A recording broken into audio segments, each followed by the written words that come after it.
Halo semuanya, kembali lagi bersama saya Brian Howard. Kali ini saya lagi-lagi akan menjawab pertanyaan dari komentar di video-video sebelumnya dari teman-teman juga ya. Dan ini ada 4 pertanyaan ya. Dan 4 pertanyaan ini menurut saya sih cukup bagus ya untuk dibahas dan juga untuk mengetahui juga ya. Dan saya juga ingin berbagi pemikiran saya tentang pertanyaan ini ya. Nah, jadi di sini, nah ini teman-teman bisa lihat ya, di sini ada pertanyaan. Nah, di sini ya. Jadi pertanyaan-pertanyaan itu ada di video-video sebelumnya, teman-teman bisa lihat ya. Nah, ini di video bagaimana contoh program latihan aerobik ya. Waktu itu ada aerobik 1 dan aerobik 2. Itu heart rate 130 sampai ke heart rate 150 ya. Nah, jadi aerobik 1 130 sampai 140, aerobik 2 140 sampai 150 ya heart rate. Nah, di sini ada yang mau bertanya lagi, lebih bagus latihan pagi atau latihan sore? Apakah ada perbedaan hasil dari latihan pagi dan latihan sore? Nah, sebenarnya ini lebih ke lebih ke jadwal masing-masing ya. Dan kalau misalnya nggak bisa latihan pagi ya latihan sore pun boleh. Tapi lebih efektifnya adalah latihan pagi ya. Lebih efektifnya adalah latihan pagi. Ketika bangun pagi, pemikiran masih fresh, terus habis itu tenaga masih fresh, kita masih bisa bangun energi kita masih bisa bangun bisa fokus di latihan. Habis latihan baru berangkat ke sekolah. Nah, itulah namanya student athlete ya. Jadi ketika kamu sekolah, kamu juga berlatih gitu sebagai atlet. Nah, di Amerika umumnya latihan pagi itu udah biasa ya. Jadi mereka lebih banyak di latihan pagi daripada latihan sore. Nah, kecuali anak-anak yang nggak bisa hadir di pagi ya mereka latihannya di sore hari gitu.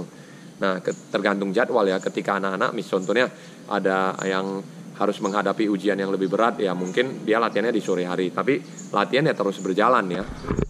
Nah, jadi apakah ada perbedaan hasil ya? Saya rasa dan menurut saya ada ya. Dan hasil kalau latihan pagi pasti lebih efektif dan lebih bagus dari hasil latihan sore ya, dan pun lebih fresh ya.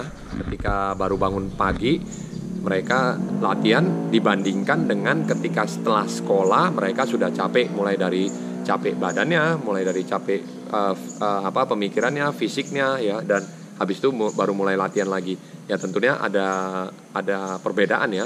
Nah, kecuali itu mungkin istirahatnya juga dijaga ataupun makanannya dijaga ya. Habis itu latihan sore sih nggak masalah ya.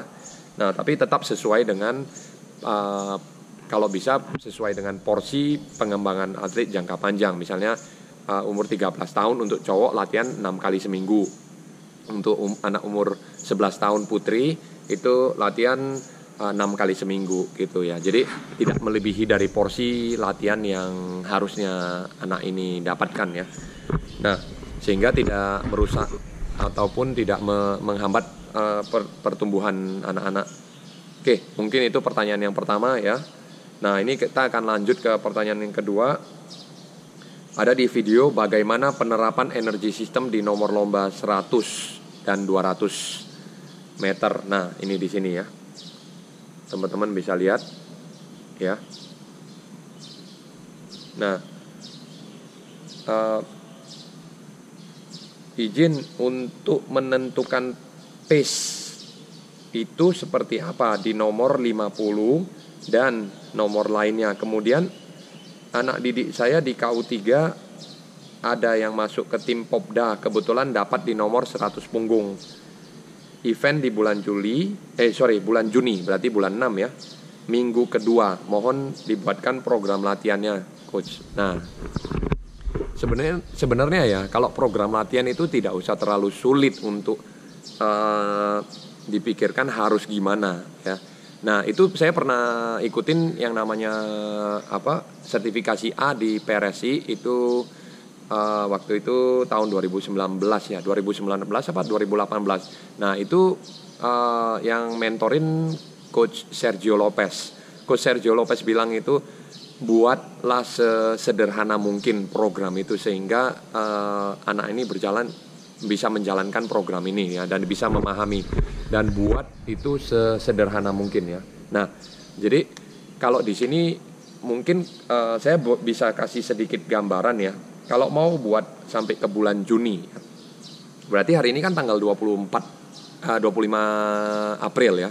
Nah, berarti ini minggu kelima dari bulan 4 ini ya. Nah, jadi kan minggu kedua di bulan Juni itu nanti lombanya ya. Anak-anak ini kan KU3 masih, jadi kan tapernya juga nggak terlalu penting untuk harus dibuat berapa hari sebelum harus taper ya. Nah, anak-anak KU3 lebih ke mereka mempelajari sistem ininya ya, untuk perlombaan, untuk berlatih ya. Nah, jadi anak-anak KU3, nah kebetulan ini pertanyaan yang pertama itu untuk menentukan pace di nomor 50 itu seperti apa. Nah, pace di nomor 50 itu boleh dibuat 25 meter easy speed, yaitu kira-kira di 90% tenaga, tapi putaran tangan harus cepat, dan 25 meter terakhir harus all out 100% ya. Nah, kalau di gaya bebas itu boleh juga dibagi dua ataupun bagi 4 ya. Nah, bagi 4 yaitu easy speed, build up, fast, dan bawa pulang ya. Tapi kalau 50 meter saya rasa lebih penting adalah fastnya ya, cepatnya. Jadi 25 pertama dan 25 kedua. Jadi 25 pertama easy speed, 25 kedua habiskan ya. Ataupun kalau memang kuat di 50 meter semua dihabiskan, semua 50 meter harus tembak habis ya. Jadi kalau di 50 itu memang harus dipikirkan adalah speednya yang paling pertama ya, dan putaran tangan harus kenceng ya, kaki juga harus kuat ya. Nah, kalau di gaya punggung ya otomatis harus putar ya, putaran tangan harus putar terus. Kalau di gaya bebas sama harus putar terus. Tapi kalau di gaya kupu dan di gaya dada, sinkronnya juga harus diperhatikan, dan putaran tangan juga harus cepat ya. Nah, lalu setelah itu di nomor lain ya, nomor lain mungkin contohnya di sini adalah 100 punggung. Kalau di 100 punggung itu 25 pertama 90%, lebih kurang di 90% easy speed ya. Easy speed maksudnya putarannya cepat tapi tenaganya nggak usah terlalu penuh ya. 25 kedua itu di build up, jadi 90% ke 100%. Jadi putar lebih cepat lagi sampai ke mau menuju pembalikan 100%, pembalikan habis itu 25 ketiga. Inilah kuncinya, yang paling penting adalah harus kenceng, cepat, secepat mungkin yang dia bisa.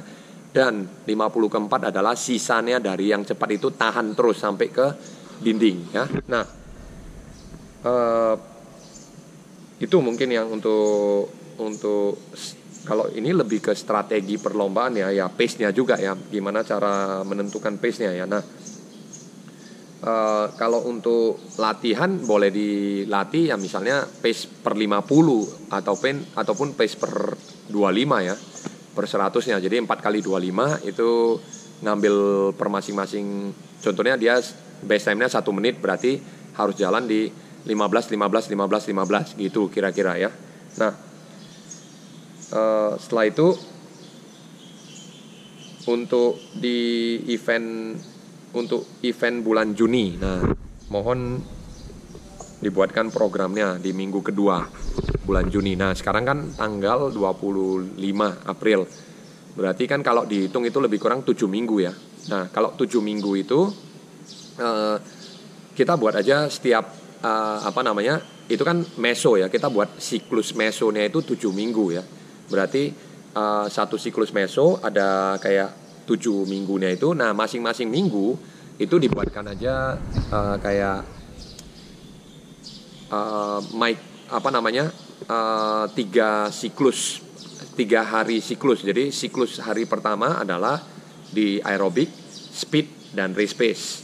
Nanti Senin, Selasa, Rabu, habis itu sama Kamis, Jumat, Sabtu juga gitu, aerobik, speed, dan race pace. Lalu habis itu masuk ke minggu kedua, boleh diubah jadi speed, race pace, dan aerobik, jadi diganti ya. Nah, masuk minggu ketiga juga boleh seperti itu. Ataupun mau dibuat 3 minggu pertama, 2 minggu ya. Jadi boleh dimulai dengan aerobik, speed, race pace, habis itu speed, race pace, aerobik, baru race pace, aerobik, speed. Nah, boleh diganti setiap minggu gitu ya. Nah, ataupun boleh dibuat juga 2 minggu, 2 minggu, 2 minggu gitu. Nah, mungkin itu bisa membantu ya. Nah, habis itu boleh diulang berikutnya lagi ya. Nah, mungkin terjawabkan ya untuk yang buatkan program itu ya. Nah, kalau untuk per masing-masing sesi programnya apa, itu mungkin bisa dilihat lagi kembali ke video sebelumnya. Yang contoh program latihan, contohnya aerobik, ada speed set, ada race pace set ya. Nah, saya akan lanjut ke pertanyaan yang ketiga ya. Ini sama juga di pertanyaan di video bagaimana penerapan energi sistem di nomor lomba 100 dan 200 meter. Nah, terima kasih sudah menjawab nih, ada teman-teman yang ini ya. Nih, saya tunjukin kembali ya di sini. Ya, terima kasih sudah menjawab pertanyaan saya, dan mungkin ini yang saya jawab ada 6 jawaban itu ya. Ada 6 pertanyaan yang saya jawab satu persatu. Dan saya mau nanya lagi. Tadi kan coach bilang kalau KU4 dan KU5 tidak boleh terlalu diporsir ataupun dipaksa ya untuk latihannya, karena masih dalam pembentukan otot. Nah, ini saya punya anak didik yang masih kelas 1 SD dan umurnya masih 7 tahun, cuma dia mampu mengikuti program KU4. Berarti KU4 itu lebih kurang kalau saya rasa sih lebih kurang di 10 tahun, 11 tahun ya. 10, 11 atau 9 tahun mungkin ya, 9, 10 ya. Dan catatan waktunya juga setara dengan KU4. Apakah ada efek sampingnya coach jika seperti itu? Nah, ini pertanyaan cukup bagus ya sebenarnya ya. Kalau KU4 dan KU5 memang kita tidak berharap mereka terlalu targetnya yang muluk-muluk ya. Tapi minimal mereka harus punya teknik yang bagus, punya dasar yang bagus, yaitu aerobik ya, daya tahan. Nah, kalau untuk sprint ataupun nomor panjang, nomor pendek atau nomor menengah, mereka kan masih kecil ya. Jadi SD kelas 1 itu kan lebih kurang di 6 tahun, 7 tahun ya.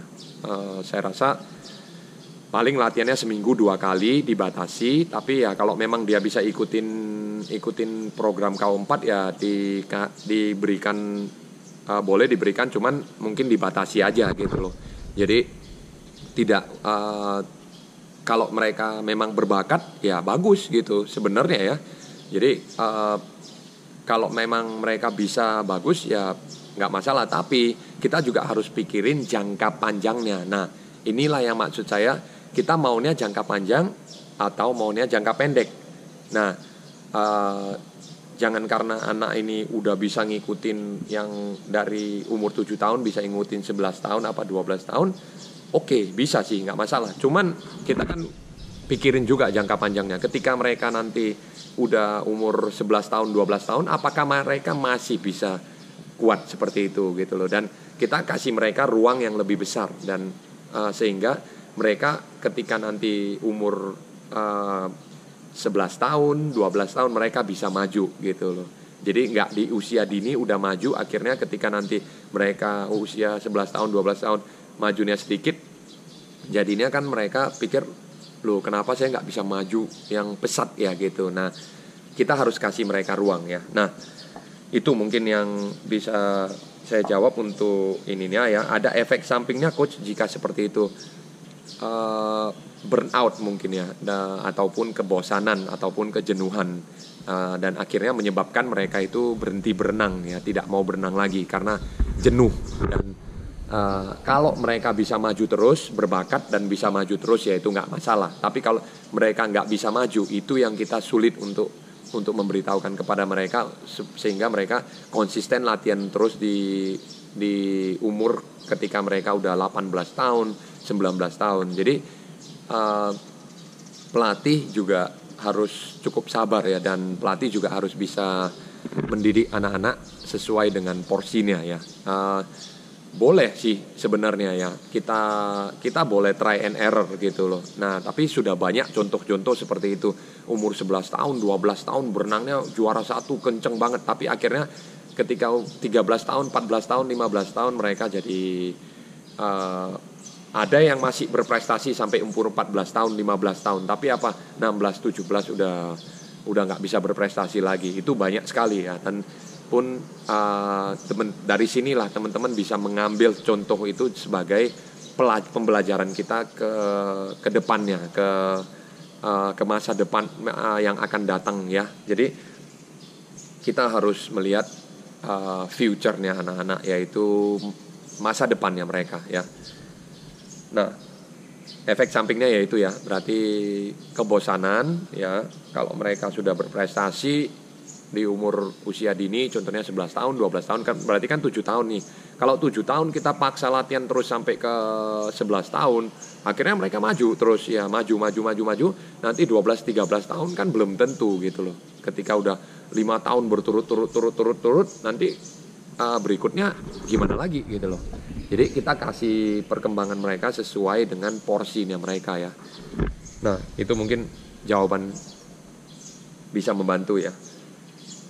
Lalu terakhir ini, pertanyaan yang keempat ya. Ada di video bagaimana cara atau teknik mengeluarkan nafas saat berenang gaya bebas ya ini. Ya. Nah, di sini saya mau bertanya, untuk renang gaya bebas harus siku tinggi saat menarik, itu contoh gerakannya gimana ya? Nah mungkin ini yang saya harus jelaskan. Sebelumnya pernah saya jelaskan di drill ya. Ketika di drill itu kita pernah jelaskan kenapa harus siku tinggi ya. Nah itu mungkin boleh ditonton, ataupun nanti saya akan taruh di deskripsi di bawah ini, atau saya akan taruh di card yang di atas ya. Jadi teman-teman bisa klik untuk menontonnya itu ya. Nah saya baru belajar renang, mohon petunjuknya. Terima kasih. Nah, kalau untuk pemula ya, untuk pemula yang baru mulai belajar berenang, betul, ini kita berenang gaya bebas itu harus siku tinggi ya. Nah ini sebentar, ini saya contohkan ya. Mungkin kamera saya akan taruh di sini supaya lebih gampang ya.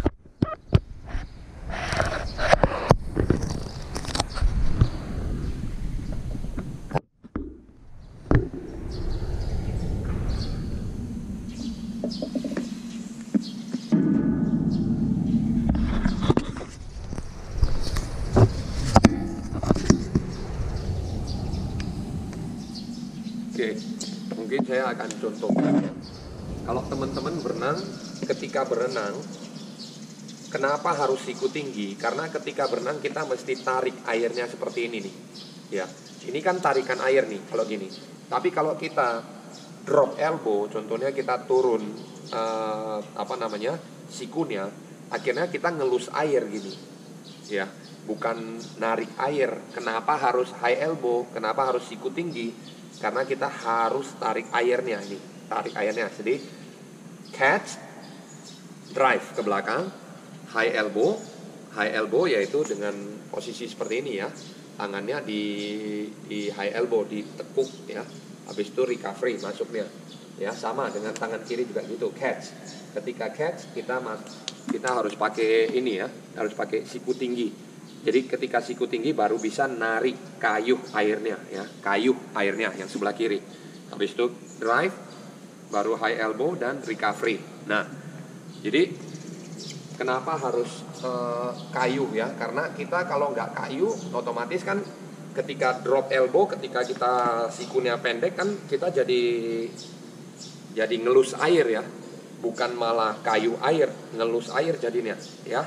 Jadi makanya harus siku tinggi, sama seperti dayung, kita harus dayung airnya. Nah, nggak mungkin dayungnya itu bengkok-bengkok seperti ini, ya. Oke, jadi itu kenapa alasannya ya.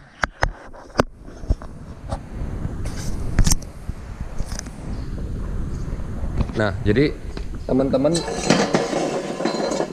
itu beberapa pertanyaan yang bisa saya jawab ya, dan tadi yang terakhir tuh cukup bagus ya, karena banyak anak-anak juga yang biarpun udah berenang lama tapi masih tetap drop elbow ya, ataupun perenang-perenang yang udah berenang lama juga masih tetap drop elbow ya. Nah, jadi itu mungkin sedikit penjelasan di pertanyaan yang keempat, kenapa harus siku tinggi ya, supaya kita tidak ngelus air ya, tidak nyayat air, tapi malah harus tarik seperti kayuhan dayung ya. Ketika dayung kita kan harus pakai kayu yang keras tuh, dan pun harus benar-benar bisa dayung airnya. Kalau enggak kan perahunya nggak jalan gitu loh, kira-kira seperti itu. Jadi badan kita ibaratkan dengan perahu yang bisa jalan gitu. Kalau kita dayungnya dengan siku rendah ataupun siku jatuh ya, akhirnya kita kayak ngelus air, nggak jalan-jalan kita gitu loh. Tapi kalau kita narik airnya, dapat pedalnya, jadi lebih ke kamu kayuhan airnya itu, dapat tarikannya itu ya. Nah, itu aja video kali ini. Saya tunggu lagi teman-teman untuk berikan pertanyaan yang lain untuk dibahas, dan menurut saya ya pertanyaan yang cukup menarik untuk dibahas, saya akan jawab di video berikutnya. Jangan lupa berikan kritik dan saran di kolom komentar. Saya Brian Howard, sampai jumpa di video berikutnya. See you in the next video. Dah.